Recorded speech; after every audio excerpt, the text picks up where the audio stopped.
Ayan po yun, kasagsagan po ng ulan ay mataas na naman po ang libil ng tubig sa Marikina River. Lubog na rin po sa bandang baba, sa may ilog po ng malapit sa Providence Village po.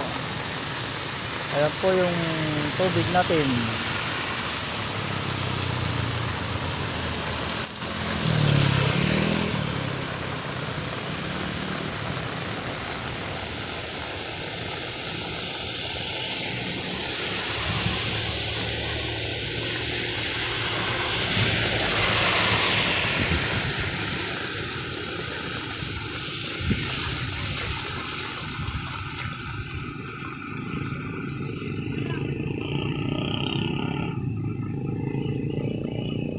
Bandang alas 11 po ng gabi na po yan sa Marikina River.